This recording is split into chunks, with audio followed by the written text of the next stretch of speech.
안녕하십니까.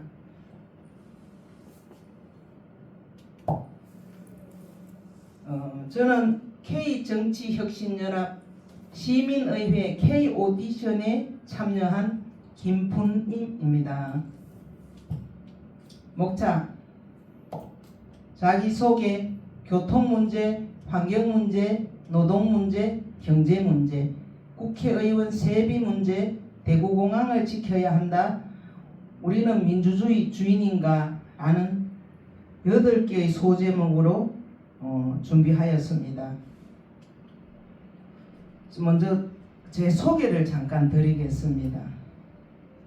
지구를 한 바퀴 돌면은 4만 킬로가 됩니다. 제가 31년 동안 대구 거리를 지구의 거리를 환산하면은 35바퀴를 돌았습니다. 그리고 대구 시민 310만 명 정도를 수송하였고요. 1999년 우리나라 최초의 버스 노선 안내 사이트를 만들었습니다. 당시에 교통 문제, 환경 문제는 지금 현재를 예견한 것이었습니다. 그래서 지금 현실은 교통 문제, 환경 문제, 범지구적 걱정이 되었습니다. 저는 4권의 책을 썼습니다. 첫 번째 책이 대중교통이 바로 서면 나라가 바로 선다. 2011년도에 쓰게 되었고 이어서 3권을 냈습니다.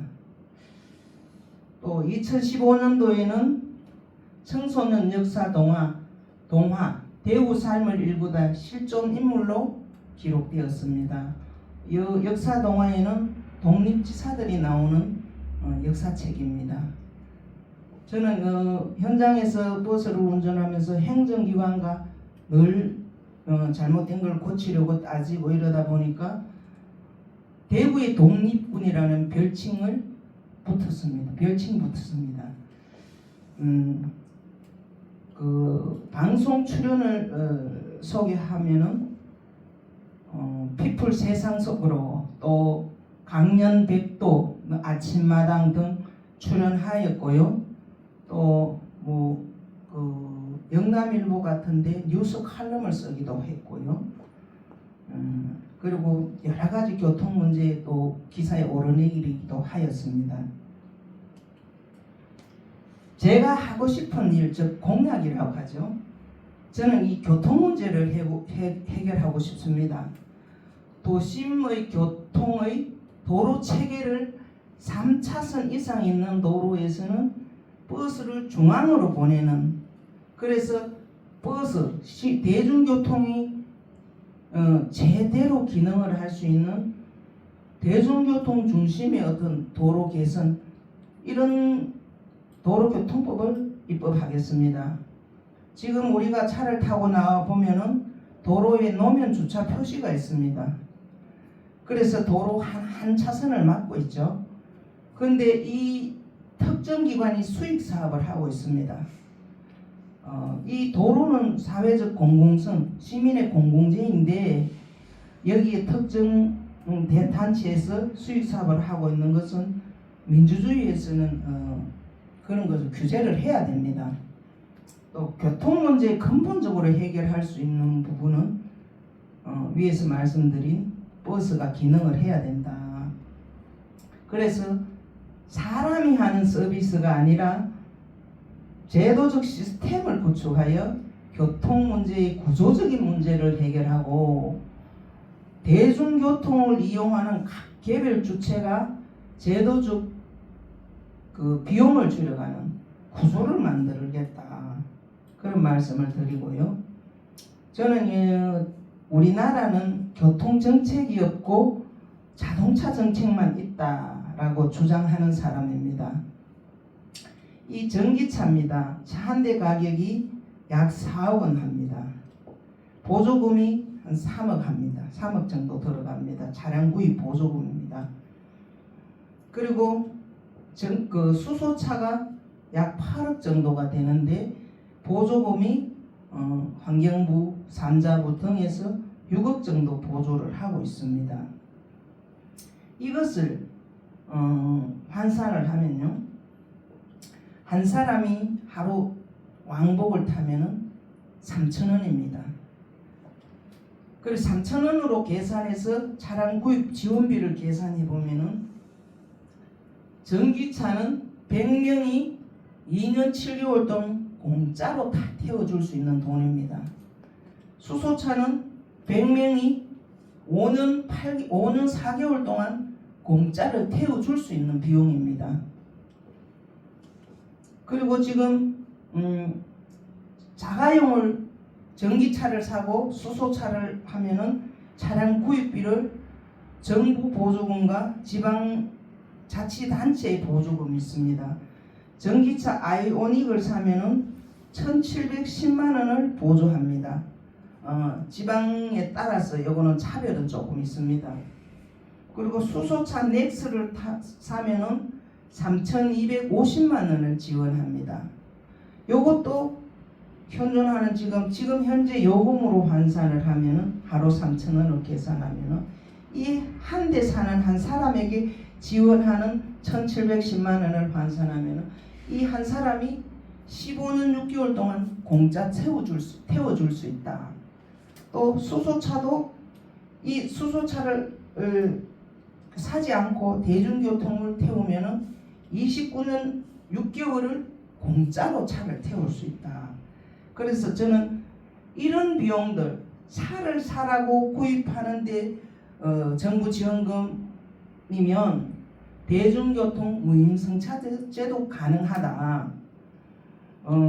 다른 외국 여러 나라에서는 대중교통 무임승차제를 실시하는 곳이 여러 곳이 있습니다. 그 성공 사례로 보면은요, 대중교통 그 무임승차제를 실시하니까 자가용을 이용하지 않아서 환경적인 문제, 이산화탄소가 배출되지 않고 또 내수 경제가 살아난다. 상당히 어떤 고무적인 결과가 있습니다. 지금 자동차 교통수단별 소비 구조를 제가 가져왔습니다. 경제학자들이 우리가 일상에 소비하는 구조를 연구한 결과 보통의 사람들이 어떤 소비를 하는 데서는 계획 소비가 45%, 충동 소비가 55%랍니다. 그런데 이 대중 승용차를 이용하면은 한정 소비를 합니다. 백화점을 가거나 또 대형마트를 가거나 이 한정된 공간에서만 소비하기 때문에 내수시장이 죽어버립니다. 중소 영세 상인들이 죽는 것이죠. 그리고 우리가 일반적으로 소비하는 것이 바로 대기업 유통구조 속으로 가버리기 때문에 사회적 양극화가 이루어지는 것입니다. 그리고 대중교통을 이용하면은 다면 소규비를 하게 됩니다. 이거는 대구의 대중교통 전용 지구가 여기 있습니다. 교통정책에 참여해서 교통학자들과 제가 이거 자문을 했던 부분인데, 단순히 대중교통을 보지 마라 이런 뜻에서 제가 자문을 했는데, 대중교통을 이용하면 다면 소비가 이루어집니다. 예를 들어 여기서 내려가지고 차에 대한 어떤 거리라는 그런 문제 때문에 마음대로 움직이기 때문에 소비 권역이 광역화 커진다는 것이죠. 그래서 여기 실제적으로 전용지구가 만들어진 이후에 상권이 활성화됐다는 상당한 그런 이런 역할을 했다라는 것을 보여주고 있고요. 우리가 자동차 한 대를 구입하여 유지하는데 비용이 얼마나 드냐? 2023년 가구당 월 평균 소득이 512만 원입니다. 자동차 한 대 3,500만 원을 잡았습니다. 요새 3,500만 원보다 거의 5천만 원대 수준의 자동차가 있습니다. 이거를 10년의 감가상각비를 계산하면 월 29만 원이 듭니다. 그리고 30대가 보험에 자동차 보험에 가입하면은요, 월 7만 3천 원이 들어갑니다. 취득세, 등록세, 연료비 또 차를 움직이면은 고속도로 통행료, 주차비 등 이렇게 하면은 최소한 차 한 대를 유지하는 데는 60만 원이 들어갑니다. 그래서 대중교통을 대비해서 비용을 산출해 보면은 하루 3,000원 30일 계산하면은 9만 원이 들어갑니다. 그러면은 512만 원의 가구당 실질 소득에서 최소 10%에서 12%에서 일을 해서 버는 게 아니라 대중교통을 이용함으로써 수익이 발생하는 것입니다. 그리고 환경 문제, 지금 우리는 지금 지구 온난화라고 좀 심각하고 있습니다. 절박하고요. 2030년도까지 1.5도 상승을 막아야 된다 하는데 지난해 두바이에서 UN 기후 당사국 회의를 했는데 절망적이라는 것이고 해결 방안도 나오지 않았습니다. 그 이산화탄소가 어떤 그 지구 온난화의 원인이라고 하는데 그 이산화탄소의 배출 원인들이 자동차에 있다고 저는 보고 있습니다. 그래서 연료 소모별 이산화탄소 배출량이라고 하여 휘발유 1리터 소모하는데 2.3 내지 2.5kg 이산화탄소가 발생한다고 합니다. 그래서 지금 요즘 친환경이라고 모두들 수소차 하고 있습니다. 수소 1g을 생산하는데 이산화탄소가 10g이 발생합니다. 이러면 친환경이 아니죠. 여기는 어떤 방식인가 하면은 석유, 석탄을 전기분해하여 수소를 생산하는데 이렇게 10배의 이산화탄소를 배출하게 됩니다. 친환경이 아닙니다. 그리고 이제 우리가 대중교통을 이용하게끔 만들려면은 소득이 올라가는 만큼 거기에 맞는 대중교통 정책이 필요합니다. 이건 지금 저상형 버스인데요. 여기에 승차 정원이 47명입니다. 그래서 이 10%를 더하고 52명입니다. 이 52명이 승차 정원입니다. 왜 그러냐면요, 이 버스가 바퀴가 안으로 돌출되어 있기 때문에 승객을 많이 태울 수가 없고 우리가 소득이 올라가면 많은 버스를 타기 싫어합니다. 제가 92년도 처음 버스 할 때 학생들 등교 시간에 가득 태워보면은 이 버스가 140명까지 태울 수 있었습니다. 그런데 그것이 지금 3분의 1의 수송력으로 떨어진 겁니다. 그래서 차량의 대형화, 모든 사람이 누구나 어디서나 탈 수 있는 차량의 대형화, 이게 이제 선진국의 대중교통 시스템입니다. 네덜란드나 덴마크나 이런 그 수도의 도시들은 인구가 80만에서 다 100만 미만이 되는데 이런 큰 차들을 움직이고 있습니다. 그것은 바로 대중교통의 공공성을 주권자 모든 사람에게 평등하게 지원하고 있다라는 것이고요. 그래서 이런 유모차라든지 애기 엄마들 유모차가 마음대로 들어갈 수 있고 또 장애인 전동차들이 마음대로 들어갈 수 있고 대중교통의 벽이 주권자의 한 표에 의해서 만들어지고 있다. 한 표의 가치에 따라 만들어졌다. 그렇게 말씀드리고 싶고요. 이게 이제 세계 최고의 친환경 도시 브라질 우리지바시 교통체계입니다. 대중교통 기본 조건은 정시성, 신속성, 편리성입니다. 정확한 시간에 와야 되고 빨리 가야 되고 또 편리하게 이용할 수 있어야 됩니다. 그 대중교통의 기본을 조건을 충족한 겁니다. 원통형, 승강장, 또 차량의 대형화, 또 버스 타기 전에 지하철처럼 미리 요금을 지불하는, 그래서 버스에서 타고 내리는데 많은 시간을 단축하고, 그래서 이런 시스템에 의해서 시민이 더 편할수록 더 비용이 줄어드는, 그래서 이런 시스템이 우리도 도입할 필요가 있다. 그리고 노동 문제에 말씀드리겠습니다. 저는 만약에 국회에 들어갈 수 있다면 노동법원을 설치하겠습니다. 현재 사실상 징벌적 처벌권이 없는 노동위원회는 사용자 측이 악용하는 도구에 불과하다. 노동자의 권리를 보장할 수 없다.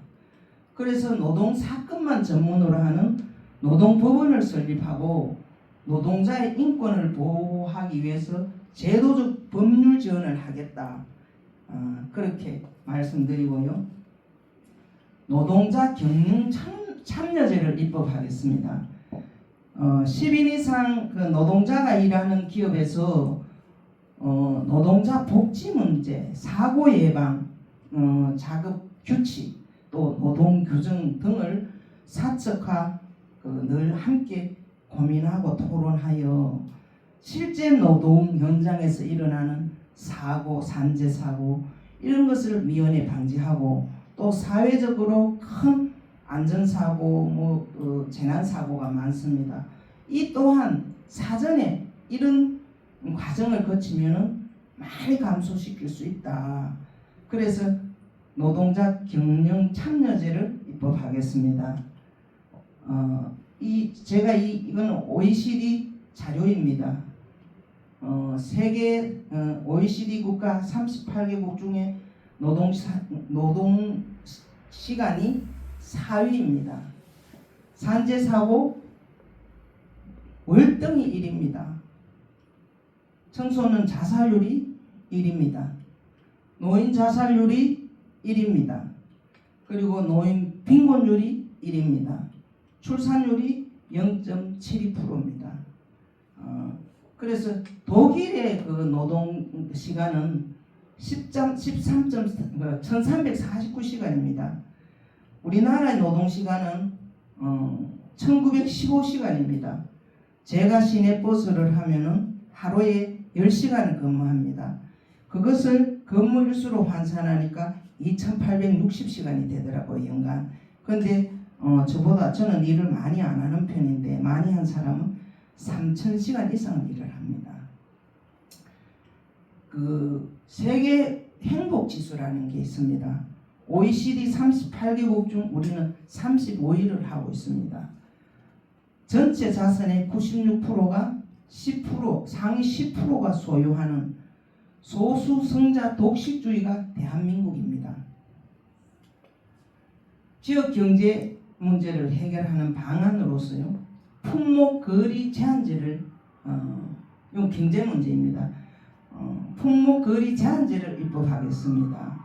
품목거리 제한을 하는 입법을 하여 무한 경쟁으로 소상공인들이 피해를 입는 것을 막아 안정적인 기업 또는 가게를 운영할 수 있게 하겠다는 말씀입니다. 그거는 뭘 말하냐면은 요즘 우리 새로운 건물이 서마 새 건물이 다 들어가고 예전에 작은 가게들은 경쟁이 뒤떨어서 문을 닫습니다. 또 젊은이들이 창업을 하게 되어서 작은 가게를 운영하는데 은행에 대출을 내서 운영을 하게 되는데 경쟁에 뒤처져서 어떤 대출을 갚지 못해가 신용 불량자가 됩니다. 이런 것을 제도적으로 막는 것이 품목거리 제한제입니다. 또 한정 품목 거래 제한제를 입법하겠습니다. 이거는 우리가 식당을 하거나 식육점 또 같은 거지만 미용실 같은 걸 하면은 등록 인가된 등록증이 있습니다. 거기에 식당업이라든지 미용업이라든지 규정화되어 있습니다. 그렇다면은 규정화된 자기 고유 업종만 장사를 해야 됩니다. 그런데 우리는 어떻습니까? 예를 든다면은 미장원을 하나 점포를 해서 하면은요, 시골에 오빠 농사 짓는 것도 갖다 팔고, 또 사돈의 팔촌까지 참깨도 참기름도 팔고, 쌀도 팔고, 과일도 갖다 팔고, 주변에 그 지역 주민들은 굉장히 이익이 됩니다. 싱싱한 걸 싸게 살 수 있고요. 그러나 도시에서 그 쌀 가게를 하거나 또 과일 가게, 야채 가게를 하는 분들은 이런 원인으로 규제되지 않는 제도가 없는 이런 나라에서는 어떤 빈민 어떤 사회적 약자로 어떤 소득이 없어 안정된 생활을 할 수가 없습니다. 그래서 한정품목 거래 제한제라는 그런 입법을 통해서 이런 사람을 보호하고 우리가 함께 더불어 살아야 된다라는 생각을 하고 있습니다. 그리고 국회의원 세비 문제입니다. 우리는 이 세비가 너무 많다, 하는 일도 없으면서 왜 그렇게 세비를 많이 받냐? 저의 생각도 마찬가지입니다. 밥을 먹으면 먹은 만큼의 밥값을 해야 됩니다. 국회의원들이 최저임금법을 만들었습니다. 그렇다면 국회의원 본인들도 최저임금을 받아야 합니다. 그래서 제가 그 환산을 해봤습니다. 지금 2024년도에 최저임금은 시간당 9,860원입니다. 보통의 사람들은 8시간 일하면 79,000원의 돈을 받고 약간의 연장 근로를 하거나 하면 월 200만 원 정도의 수익을 가지고 있습니다. 그래서 국회의원도 최저임금을 받아야 하고 또 그분들을 독립된 움직이는 입법기관입니다. 그래서 시간 제한도 없고 해서 최저임금 곱하기 24시간을 하면 하루 일당 23만 원을 받게 됩니다. 그것을 365일 연봉으로 환산하면 9,600만 원 정도 됩니다. 그런데 현재 9,600만 원이 되면 월급이 800만 원 정도 됩니다. 그런데 지금 현재 국회의원 2024년 세비는 1억 5,700만 원입니다. 이거를 12개월로 환산해 보면은 월 1,300만 원을 받고 있습니다.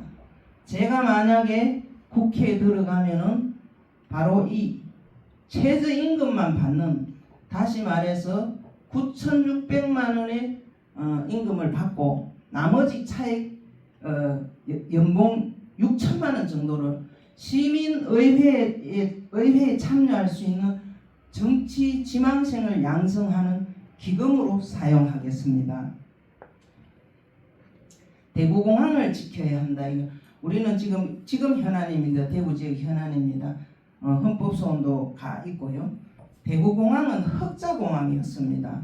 또 삶의 질이 높아짐으로써 1년에 한두 번은 해외 여행들을 가고 있습니다. 대구 시민 74%가 반대하는 사업이고 사업비가 30조 이상 들어가는 토건 토목 사업이고 환경 파괴 사업입니다. 대구는 한반도의 내륙 도시로서 대구공항을 이전하게 되면은 고립된 도시가 됩니다. 그래서 대구는 지리적 영향으로 또 대기업을 유치할 수가 없습니다. 우리는 선거철만 되면은 국회의원 후보들이 대기업을 유치하겠다, 정부 행정기관을 유치하겠다라고 말하지만 지역적 환경을 인정한다면은 이거는 대기업이 올 수 없습니다. 또 대구는 중소기업 도시입니다. 그래서 중소기업 어떤 그 제조업체의 물건을 팔려고 해도 해외에서 바이어들이 와야 합니다. 그 도심 안에 있는 공항을 위해서 공항을 이용해서 바이어가 들어올 수 있는, 또 그리고 중소기업을 운영하는 어떤 그 기업 하시는 분들이 바이어를 유치하고 제품을 팔기 위해서 해외에 나가는데도 공항이 있을 때 가능한 일이고, 만약에 공항을 이전하게 되면은 기업의 간접 비용이 늘어나게 됩니다.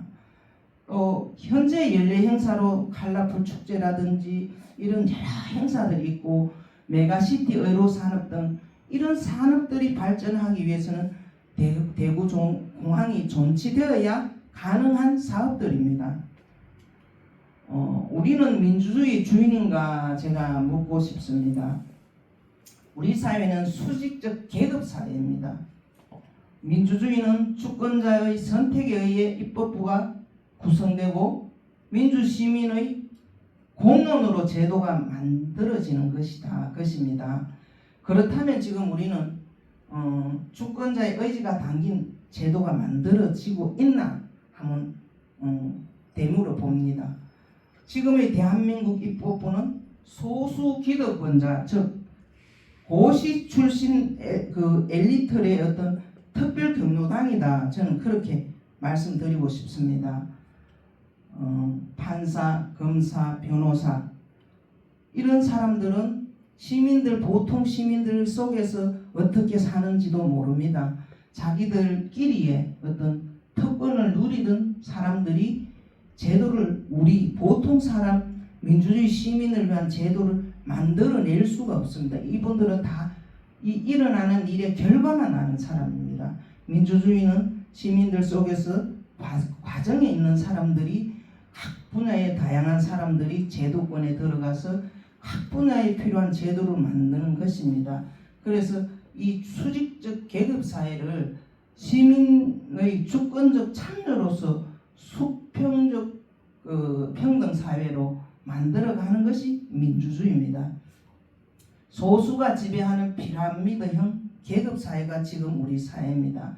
그래서 민주주의라는 5대 기본 제도는 주거권, 이동권, 교육권, 복지권, 노동권입니다. 이것이 다 계급으로 되어 있다는 것이죠. 주거권입니다.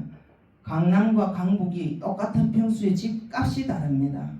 또 한 울타리 안에 아파트가 평수별로 계급화되어 있습니다. 또 소수가 투기의 목적으로 수단화시켜서 한 사람이 과점을 하고 있다. 심지어 250채 가족들이 250채의 원룸 등을 보유하고 있다라는 분이 국회의원도 하고 총리까지 했다는 얘기를 들었습니다. 또 이동권입니다. 이동권이 계급화되어 있습니다. 대중교통을 이용하면 출근하는데 40분이 걸립니다. 그러면 자가용을 이용하면 20분이 걸립니다. 이 계급화된 양분화된 있는 사람은 자가용 타고 없는 사람은 대중교통을 탈 수밖에 없는, 그래서 비용이 더 물고 있는 그것이 바로 전체 비용이 되어서 양극화가 이루어지는 것입니다. 또 교육권은 우리는 서울대를 정점으로 계급화되어 있습니다. 그 대학들이 다 모두가 그래서 대학을 서울대 보낸다, 아이를 서울 보낸다, 속된 얘기로 하면은요, 저는 배꼽 떨어지면은 혓바닥에 성족이 단다 이런 말을 합니다. 그 얘기는 뭔가 하면은 아이가 태어나면은 영어 학원을 먼저 보낸다는 얘기입니다. 그래서 이 구조화된 교육권으로 인해서 아이들의 창의력이 말살되고 획일한 교육으로 인해서 어떤 사회성이 떨어지는 이 우리 사회의 가장 큰 심각한 문제입니다. 또 의료권, 복지권도 그렇습니다. 다 서울에 가면은 또 많은 사람이 수도권에 살다 보니까 의료의 질이 높다는 것을 인정해야 되는데, 그래서 이런 계급화되어 있다는 거죠. 없는 사람은 엄두도 못 낸다. 서울병원을 가려고. 그래서 지역에서 어떻게 할 수밖에 없는, 이게 비용적 계급화가 이루어지는 것입니다. 그리고 노동권이 계급으로 나눠져 있습니다. 현대자동차 안에서 일을 하는데 정규직과 비정규직과 눈을 마주보고 일을 해도 정규직은 100만 원을 받는다면 비정규직은 60만 원, 70만 원을 받습니다. 이게 계급이죠. 정규직과 비정규직. 이런 계급으로 인해서 소수가 특권을 누리는 것이 우리 사회입니다. 그래서 민주주의라는 제도를 통해서 특권을 누리는 것을 막아야 하고, 특별이라는 것을 막아야 하고, 특혜를 받는 것을 막아야 합니다. 이거는 국민들의 주권자들이 선택한 것은 바로 소수가 기득권을 누리는 이런 걸 막아라는 것이고, 막는 것은 제도를 통해서 막아 나가야 됩니다. 민주주의 제도의 기본 조건은 경쟁을 막고 과점을 막고 과잉을 막는 것입니다. 그래서 우리가 지금 과점되어 있고 과열 경쟁으로 수직화되어 있고 대기업이 많은 사내 보유고라든지 이런 부분은 바로 경쟁에서 저는 어떤 수탈을 해갔다라는 그런 생각을 하고 있고요. 그래서 제가 K정치혁신 오디션에 참여하게 된 것은, 제가 31년 동안 버스를 하면서 아침에 4시에 출근하고 저녁에 퇴근하면은 12시가 넘고 1시가 됩니다. 그래서 가장 낮은 자리에서 폐지 줍는 할머니, 또 신문팔이, 우유 배달 아주머니, 이렇게 어렵게 사는 사람을 다 보아왔고 그분들의 지나가는 목소리를 다 기록해 왔습니다. 그래서 이분들의 권리를 대변하고 싶고 이 절박한 노동자의 권리를 또한 제가 현장에서 노동권으로 싸워오다 보니까 노동자의 권리를 대변하고 싶습니다. 그래서 제가 만약에 선택될 수 있다면은 그 약속을 지키기 위해서는 최선을 다하겠습니다. 강의는 여기서 마치도록 하겠습니다. 감사합니다.